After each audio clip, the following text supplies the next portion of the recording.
18-бөлүм. Ошондон кийин Павыл Афинден чыгып Коринт шаарына келди. Ал жерден ал Акила деген понттук бир жүйүткө жолукту. Клавдий бүт жүйүттөргө Римден чыгып кетүүнү буйругандыктан ал аялы Прискила менен жакында эле Италиядан келген эле. Павыл алардын үйүнө барды.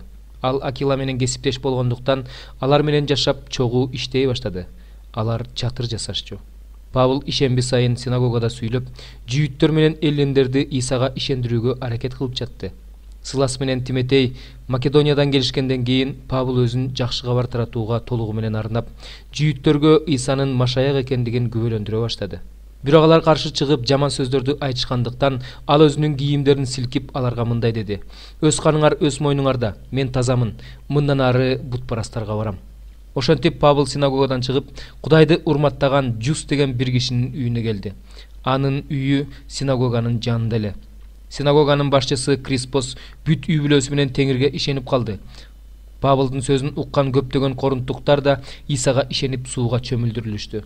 Бир түнү Теңир Павылга көрүнүш аркылуу мындай деди: "Коркпо, айта бер, унчукпай калба. Анткени мен сени мененмин. Сага эч ким жамандык кылбайт, анткени бул шаарда менин көп адамдарым бар." Ошондо Павыл ал жерде 1 жыл 6 ай калып, аларга Кудайдын сөзүн үйрөттү. Бирок ошол учурда Ахаяда Галион башчы болуп турган убакта жүйүттөр биригип алып Павылга каршы чыгышты. Алар аны сотко алып барышты да, бул киши адамдарды мыйзамга каршы жол менен Кудайга табынууга үйрөтүп жатат дешти. Павыл сүйлөмөкчү болгондо Галион аларга: "Жүйүттөр, эгерде кандайдыр бир кылмыш же кандайдыр бир жаман иш жасалган болсо, анда мен силердин нааразылыгыңарды укмакмын. Бирок окутуу жөнүндө, ысымдар жөнүндө, өзүңөрдүн мыйзамыңар жөнүндө сөз болуп жаткандыктан өзүңөр териштиргиле. Мен бул иште сот болууну каалабаймын", деди.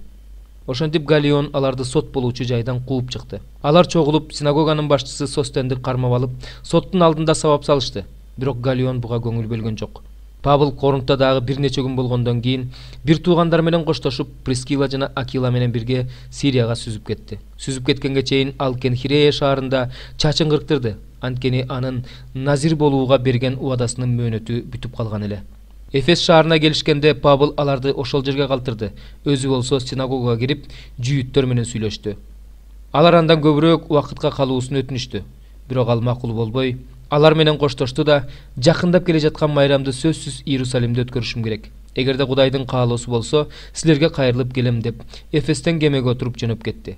Акила менен Прискила болсо Эфесте калышты. Кемеден Кейсарияга түшүп калып, Иерусалимге келди. Ал жердеги жыйын менен көрүшкөндөн кийин Антиохияга жөнөп кетти. Антиохияда бир нече убакыт болгондон кийин жолун улантты. Галатия жана Фригия өлкөлөрүн аралап, бардык шакирттердин ишенимин бекемдеп жүрдү. Ошол учурда Эфеске Аполлос деген Александриялык бир жүйүт келди. Ал сөзгө чечен, ыйык жазууну жакшы билген, Теңирдин жолу жөнүндөгү окутууну билген адам эле. Ал жакандын чөмүлдүрүлүүсүн гана билсе да, жалындап Ыйса жөнүндө туура сүйлөп, туура үйрөтүп жүрдү. Ал синагогада тартынбай сүйлөй баштады. Анын сүйлөгөн сөздөрүн уккан Акила менен Прискила аны өздөрүнүн үйүнө чакырып, Теңирдин жолу жөнүндөгү окутууну толугу менен түшүндүрүп беришти. Ал Ахаяга бармакчы болгондо, бир туугандар ага дем берүү максатында ошол жактагы шакирттерге аны кабыл алуу жөнүндө кат жазып беришти. Аполлос Ахаяга келгенде, Кудайдын ырайымы менен Исага ишенип калгандарга көп жардам берди. Анткени ал Исанын машаяк экендигин ыйык жазуу менен далилдеп, жүйүттөрдү бүт эл алдында таймамастык менен ашкерлеп жатты.